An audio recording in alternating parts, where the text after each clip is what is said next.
بسم اللہ الرحمن الرحیم۔ السلام علیکم ورحمۃ اللہ وبرکاتہ۔ اللہ کی رحمت کہاں برستی ہے؟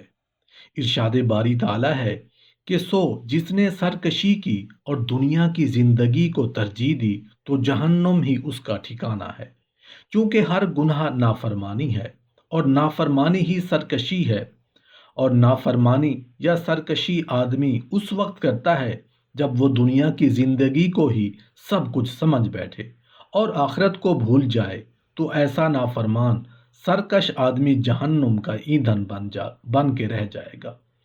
یہ گناہوں کی آخرت میں سزا ہے، اور یہ اصول تمام لوگوں کے لیے ہے۔ وہ جو نیکی کرتا ہے اور جنت میں جانے کا متمنی ہے، اس کے لیے بھی دو ٹوک الفاظ میں ایک اصول مقرر کر دیا، اور یہ اصول بھی کائنات کے تمام افراد کے لیے ہے۔ ارشاد باری تعالیٰ ہے، اور جو اپنے رب کے سامنے کھڑا ہونے سے ڈر گیا اور نفس کو خواہش سے روک لیا تو جنت ہی اس کا ٹھکانہ ہے۔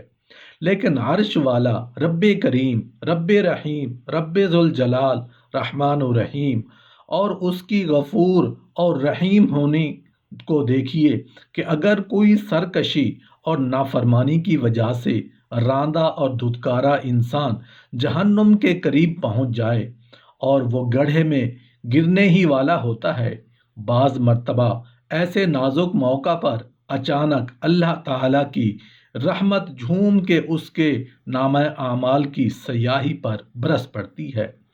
وہ گناہوں سے بالکل پاک اور صاف ہو کر جنت کے قریب پہنچ جاتا ہے۔ اس کی وجہ کچھ ایسے اعمال بنتے ہیں جن میں اللہ عز و جل نے گناہوں کو دھونے کی تاثیر رکھی ہے۔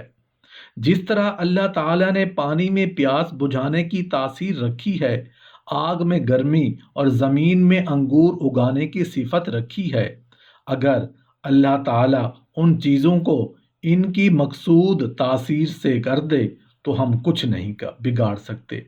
اسی طرح اللہ رب العزت نے رسول اللہ صلی اللہ علیہ وآلہ وسلم کی زبان سے کچھ ایسے اعمال امت مسلمہ کے لیے بیان فرما دیے ہیں جن میں گناہوں کو دھونے کی مخصوص قوت اور تاثیر رکھی ہے۔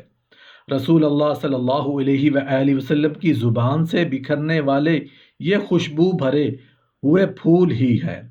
ایک حدیث ہے جس کا مفہوم کچھ اس طرح ہے کہ رسول اللہ صلی اللہ علیہ وآلہ وسلم نے ارشاد فرمایا کہ اللہ تبارک و تعالیٰ کے کچھ برگزیدہ فرشتے زمین پر چلتے پھرتے رہتے ہیں، ذکر الہی کی مجالس اور محافل تلاش کرتے ہیں۔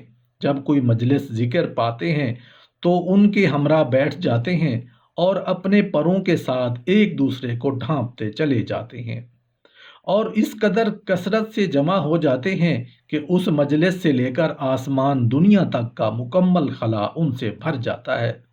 جب وہ مجلس ختم ہوتی ہے تو وہ آسمانوں کی طرف چڑھتے چلے جاتے ہیں، اور اللہ تعالیٰ ان سے سوال کرتا ہے، حالانکہ اسے ان کے متعلق خوب علم ہے، لیکن اپنے مومن بندوں کے لیے پیار کی باتیں کرتا ہے جنہوں نے اسے یاد کرنے کے لیے خاص طور پر وقت نکالا۔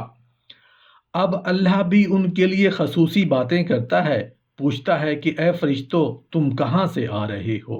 وہ کہتے ہیں کہ ہم زمین میں رہنے والے تیرے چند بندوں کے پاس سے آئے ہیں۔ وہ تسبیحات، تکبیرات، تحلیلات اور تحمیدات میں مصروف تھے۔ وہ سبحان اللہ، اللہ اکبر، لا الہ الا اللہ اور الحمد للہ کے وظائف کر رہے تھے اور تجھ سے سوال کر رہے تھے۔ اللہ تعالیٰ پوچھتے ہیں، وہ مجھ سے کیا سوال کر رہے تھے، کیا مانگ رہے تھے؟ فرشتے جواب دیتے ہیں، وہ تجھ سے تیری جنت کا سوال کر رہے تھے۔ اللہ پوچھتا ہے کہ کیا انہوں نے میری جنت دیکھی ہے؟ فرشتے کہتے ہیں کہ نہیں اے پروردگار۔ اللہ تعالیٰ پوچھتے ہیں، اگر وہ میری جنت دیکھ لیتے تو بھلا ان کی کیا کیفیت ہوتی؟ وہ کہتے ہیں کہ وہ تیری پناہ کے بھی طلبگار ہیں۔ اللہ تعالیٰ پوچھتے ہیں، وہ کس چیز سے میری پناہ طلب کر رہے تھے؟ وہ جواب دیتے ہیں کہ اے پروردگار، تیری آگ سے۔ اللہ تعالیٰ پوچھتے ہیں کہ کیا انہوں نے میری آگ کو دیکھا ہے؟ وہ کہتے ہیں کہ نہیں۔ تو اللہ تعالیٰ فرماتا ہے، اگر وہ میری آگ دیکھ لیتے تو پھر ان کی کیا کیفیت ہوگی؟ فرشتے کہتے ہیں وہ تیری بخشش بھی مانگ رہے تھے۔ اللہ تعالیٰ فرماتا ہے میں نے ان کو بخش دیا، اور جو انہوں نے مانگا ان کو عطا کیا، اور جس چیز سے انہوں نے پناہ مانگی تھی میں نے ان کو پناہ عطا فرمائی۔ یہ سن کر فرشتے کہتے ہیں کہ اے پروردگار، ان میں ایک ایسا گناہ گار بندہ بھی تھا جو وہاں سے گزر رہا تھا، اور وہ ویسے ہی ان کے ساتھ بیٹھ گیا۔ اللہ تعالیٰ فرماتے ہیں کہ میں نے اس کو بھی بخش دیا، کیونکہ وہ قوم ہی ایسی ہے کہ ان کے پاس بیٹھنے والا بھی بدبخت نہیں ہو سکتا۔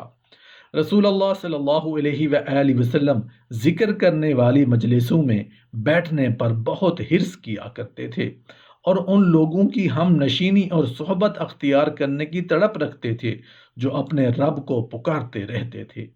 ایک حدیث ہے جس کا مفہوم کچھ اس طرح ہے کہ رسول اللہ صلی اللہ علیہ وآلہ وسلم نے ارشاد فرمایا، میں ان لوگوں کے ساتھ بیٹھا رہوں جو نماز فجر سے طلوع آفتاب تک ذکر الہی میں مصروف رہتے ہیں۔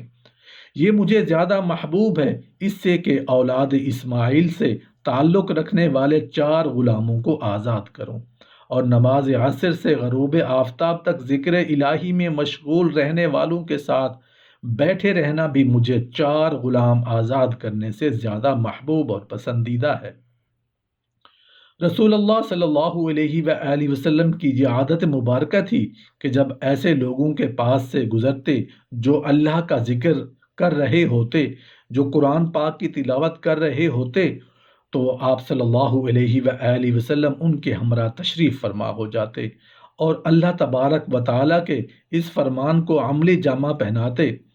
اور جو لوگ صبح شام اپنے پروردگار کو پکارتے اور اس کی خوشنودی کے طلبگار رہتے ہیں، ان کے ساتھ صبر کرتے رہو، اور تمہاری نگاہیں ان سے تجاوز کر کے کسی اور طرف نہ جائے۔